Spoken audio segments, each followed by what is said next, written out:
الله وملائكته يصلون على النبي يا أيها الذين آمنوا صلوا عليه وسلموا تسليما اللهم صل على سيدنا ونبينا مولانا محمد وعلى آل سيدنا ونبينا مولانا محمد وعلى سيدنا مولاي صل وسلم دائما أبدا على حبيبك خير الخلق كلهم هو الحبيب الذي ترجى شفاعته لكل هول محوال مقتحم وعن أبي ذر رضي الله تعالى عنه أن رسول الله صلى الله عليه وسلم قال إني لا أعلم آية لو أخذ الناس بها لكفتهم ومن يتق الله يجعل له مخرجا ويرزقه من حيث لا يحتسب. یہ ابن ماجہ کی روایت ہے. ابو ذر رضی اللہ تعالی عنہ ایک ذیل القدر صحابی ہے. وہ روایت کرتے ہیں کہ رسول کریم صلی اللہ علیہ وسلم نے فرمایا کہ انی لعلم، بلا شبہ بے شک میں ایک ایسی آیت جانتا ہوں کہ اگر لوگ اسی آیت کے پر عمل کر لیں تو ان کے حق میں وہی ایک آیت کافی ہو جائے گی اور ان کو دیگر وظائف اور کی ضرورت نہیں رہے گی. مطلب یہ ہے. اور وہ آیت یہ ہے وَمَن يَتَّقِ اللَّهَ يَجْعَل لَّهُ مَخْرَجًا وَيَرْزُقْهُ مِنْ حَيْثُ لَا يَحْتَسِبُ. یعنی جو شخص خدا سے ڈرے، تقوی اختیار کرے تو خدا اس کے لیے دنیا اور آخرت میں غموں سے نجات کا راستہ پیدا کر دیتا ہے اور اس کی ایسی جگہ سے روزی دیتا ہے جہاں اس کا وہم و گمان بھی نہیں جاتا. یہ حضور صلی اللہ علیہ وسلم کا ارشاد گرامی ہے کہ قرآن حکیم کے اندر یہ سورہ طلاق کی آیت ہے. اس میں حق تعالیٰ جل شانہ نے ایسی ایک مکمل جامع اور معنی بات بتائی ہے کہ اگر لوگ اس پر عمل کر لے تو یہ آیتیں ان کو کافی ہو جائے گی، خاص کر کے رزق کے بارے میں. وَمَن يَتَّقِ اللَّهَ، جو آدمی اللہ سے ڈرتا ہے تو اللہ تعالیٰ اس کے لیے نکلنے کا راستہ بنا دیتا ہے. کوئی بھی تنگی آئی، کوئی بھی مصیبت آئی اور حق تعالیٰ جل شانہ کا ڈر پیدا ہوا کہ اس میں اگر میں جھوٹ بولوں گا، اللہ کو ناراض کروں گا، تو اس کے لیے اللہ تعالیٰ چھٹکارے کا راستہ بنا دے گا کسی نہ کسی طریقے سے. اور روزی کے معاملے میں یہ فرمایا وَيَرْزُقْهُ مِنْ حَيْثُ لَا يَحْتَسِبُ، اور ایسی جگہ سے رزق عطا فرما دے گا کہ جہاں اس کو وہم و گمان بھی نہیں. اس میں یہی ہے جو پہلے بھی میں نے بتایا تھا کہ ایسا نہیں کہ روزی کمانا نہیں ہے، روزی کے لیے محنت کرنا نہیں، ایسی بات نہیں.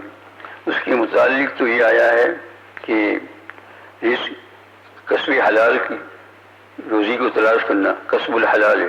فریضۃ من بعد الفریضہ، یہ ایک فریضہ ہے. کیونکہ اگر کوئی آدمی سست ہو کر بیٹھا رہے گا اور روزی نہیں کمائے گا اور اپنا اعتقاد غلط بنائے گا تو مفلسی بھی ہوگی اور ساتھ ساتھ اس مفلسی کے اندر بہت بڑی پریشانی ہوگی. تو یہ مطلب نہیں، بلکہ مطلب کیا ہے کہ اپنے ہاتھ پیر جتنی ہو سکے کوشش کی اپنا ہاتھ پیر پھیلائے، رزق کو حاصل کرے، لیکن حق تعالیٰ جل شانہ پر بھروسہ کرے کہ اس میری محنت کے ذریعے سے جو روزی ملے گی وہ حق تعالیٰ جل شانہ کی مہربانی سے ملے گی، اللہ کے چاہنے سے ملے گی. یہ اور تقوی اختیار کرے. وَمَن يَتَّقِ اللَّهَ، اللہ سے ڈرنا، گناہوں سے بچنا، آنکھ ناک کان گناہ، قلب ہاتھ پاؤں، ان سب گناہوں سے بچنا جتنا ہو سکے. اور پھر یہ ہے کہ انسان معصوم تو ہوتا نہیں ہے، کبھی کچھ ہو جائے تو دیر نہ لگائے، فوراً توبہ کر لے. رات کو سونے سے پہلے تھوڑی سی توبہ کر لو. صبح کا حال کیا معلوم ہے کہ اٹھ سکتے ہیں یا نہیں، یا نیند میں ہی چلے جائے. اور ایک بات یہ بھی ہے کہ جو آدمی رات کو جس حالت میں سویا پھر سوتے ہوئے مر گیا تو وہی اس کی آخری حالت ہوگی. مثلا مان لو کہ رات کو اس آدمی نے توبہ استغفار کیا 2-3 الفاظ میں، یا اللہ میرے گناہوں کو معاف فرما، یا اللہ میرے گناہوں، اور کلمہ شہادت پڑھا، آخر میں درود شریف پڑھا، اب سو گیا اور سونے میں مرا، اس کو پتہ نہیں ہے، تو اس کی روح نکال کر لے گئے فرشتے، تو اب یوں ہی کہا جائے گا اس کا بہت اچھا خاتمہ بالخیر ہوا، کیونکہ جو آخری حالت ہے وہی اس کی سوچی اور سمجھی جائے گی. یہ تو حق تعالیٰ جل شانہ کے اوپر پورا کا پورا بھروسہ رکھے، تقوی رکھے، اور جو ہے نفس اور شیطان کے مکر میں نہ آئے۔ اللہم کنی شر نفسی، یا اللہ میرے نفس کی شرار سے میری حفاظت فرما۔ اللہم عاصمنی من شیطان، یا اللہ شیطان سے میری حفاظت فرما۔ اللہم اجعل وساوس قلبی خشیتک و ذکرک واجعل ہمتی ہوائے بما تحب۔ میرے دل کے خیالات جو ہے وہ تیرا خوف بنا دے۔ یہ حق تعالیٰ جو ہے اسی طریقے سے وسوسے بھی جو غلط آتے ہیں وہ دور ہو جائیں گے اس دعا سے، غلط وسوسے دین کے بارے میں یا کوئی کسی طریقے سے۔ تو روزی دینے والا اللہ تعالیٰ ہے۔ پاکستان کی ایک عالم سے معلوم ہوا کہ اس میں ایک شہر ہے، اس کا نام فیصل آباد، تو وہ عالم وہاں کے مقامی تھے، تو انہوں نے کہا کہ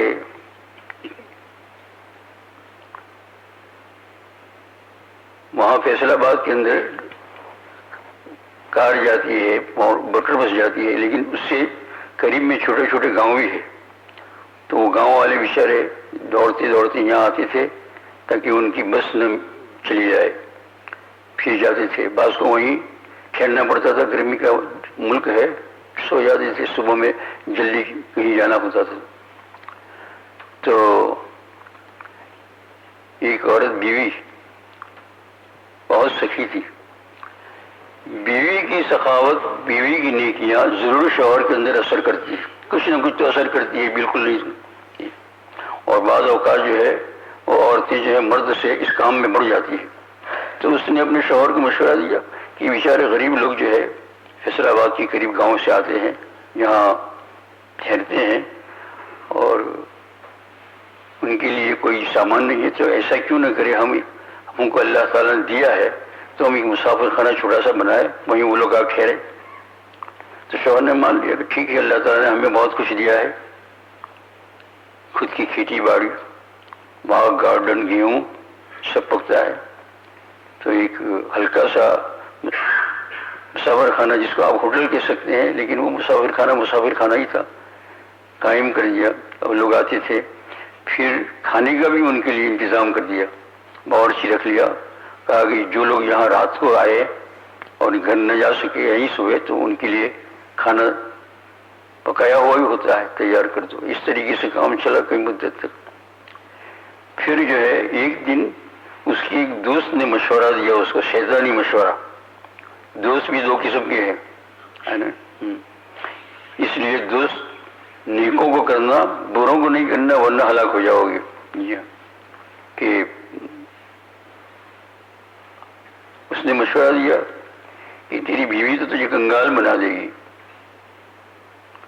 یہ کیا ہے تم نے کھلا ہے اور پھر مفت کے لوگ آ کر کھاتے ہیں سوتے ہیں۔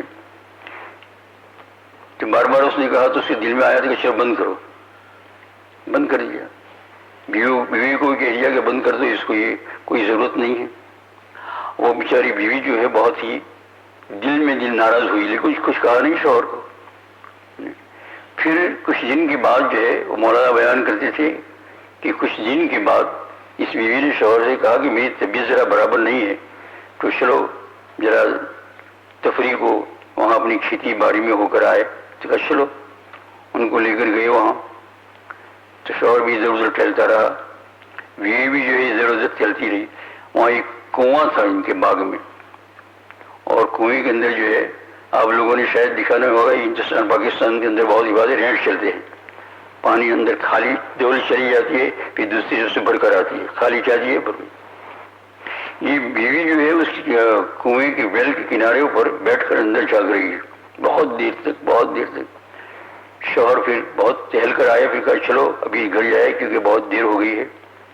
بیوی کہا چلو میں آ رہی ہوں۔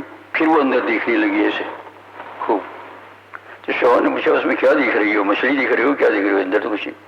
اس نے کہا میں یہ سوچ رہی ہوں کہ یہ جو ہے اوپر سے کھالی جاتے ہیں اور نیچے سے بھر کر پانی بھر کر آتا ہے، کھالی جاتا ہے اور پانی بھر کر آتا ہے۔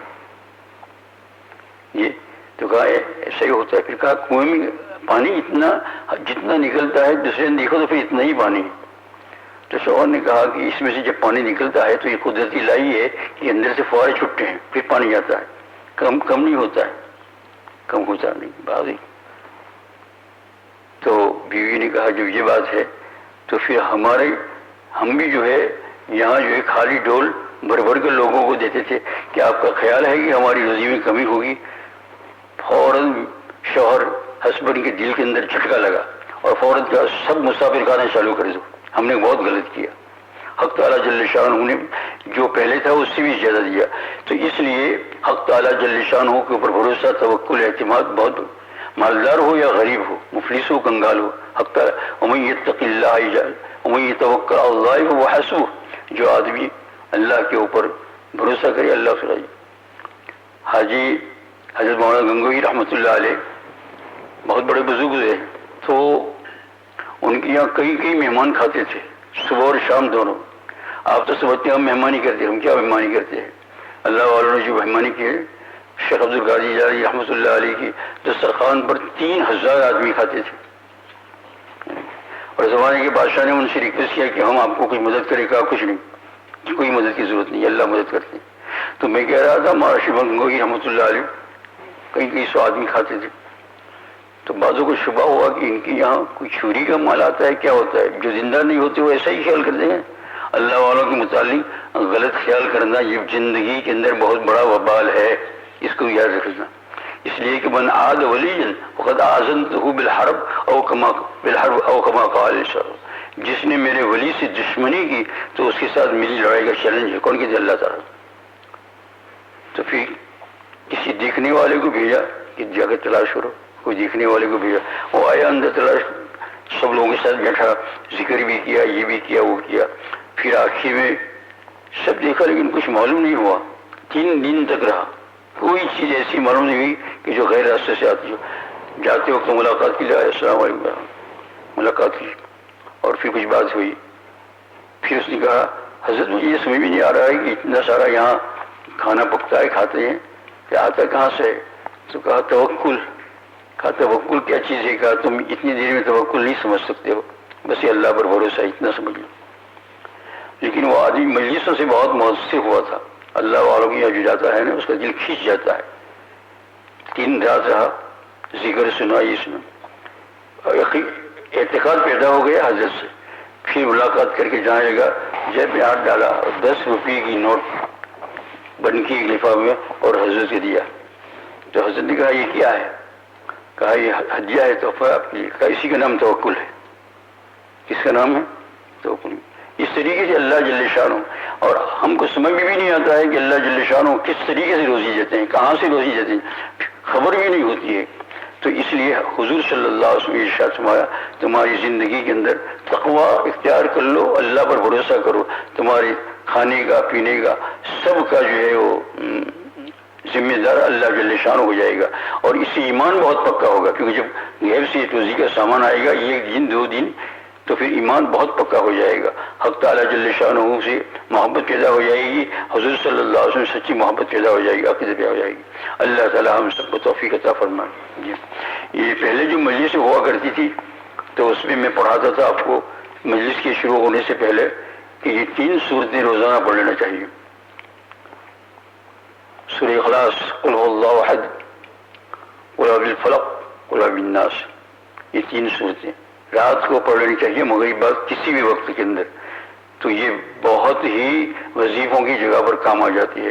تو آپ معمول تو ہے، میں تو پڑھتا ہی رہتا ہوں، تم کو بتایا تھا، پھر درمیان میں یہ ساری باتیں ہو گئی، پھر ہو گئی، تو اب یہی ہے کہ آپ لوگ جو ہے یا تو اس مجلس میں پڑھ لیں شروع ہونے سے پہلے، یا پھر ایسا کر لے کہ کسی بھی وقت مغرب بعد عشاء بعد اس کو پڑھ لے، رنگ لاتی یہ چیز بہت ہی جو ہے برکت والی چیز ہے۔ 3 صورتوں کو ضرور پڑھ لیا جائے ہر روز، قل هو اللہ احد، قل اعوذ بالفلق، قل اعوذ بالناس، سورہ اخلاص اور معوذتین، ان 3 صورتوں کو ضرور پڑھنا چاہیے۔ اور پھر سوتے وقت اگر ایک مرتبہ اور اس طریقے سے کر کے پورے بدن پر دم کر دو تو نور نہ نور۔ اللہ تعالیٰ ہم سب کو توفیق عطا فرمائے۔ سبحان اللہ وبحمدہ، سبحانک اللہم وبحمدک، اشہد ان لا الہ الا انت، استغفرک واتوب الیک۔ الحمد للہ رب العالمین، والصلاۃ والسلام علی رسول الانبیاء والمرسلین۔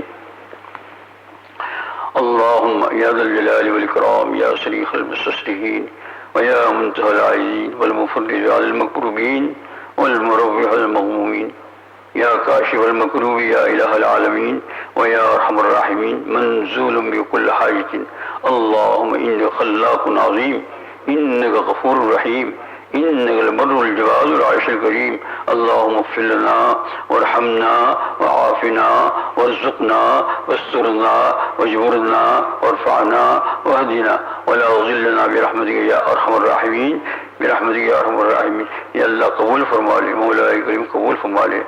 آپ کا فضل عطا فرما، آپ کا کرم عطا فرما، حضور صلی اللہ علیہ محمد عطا فرما. یا اللہ جو لوگ تکلیفوں کو سہ کر کے بھی مولا کریم دینی کاموں میں شریک ہو رہے ہیں مثلا اس مجلس میں، یا اللہ ان کو پورا عطا فرما، پورا عطا فرما، دین بھی عطا فرما، دنیا بھی عطا فرما.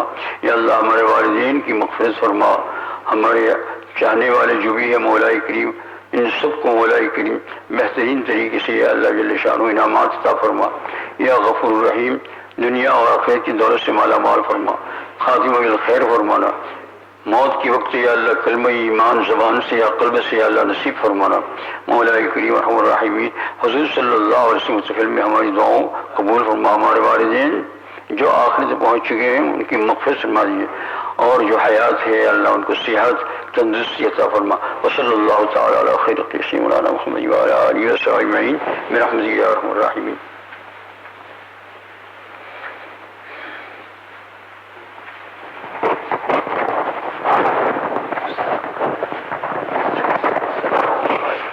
السلام علیکم. میں نہیں کر رہا، تم لوگ کر لو، اس میں کیا ہے.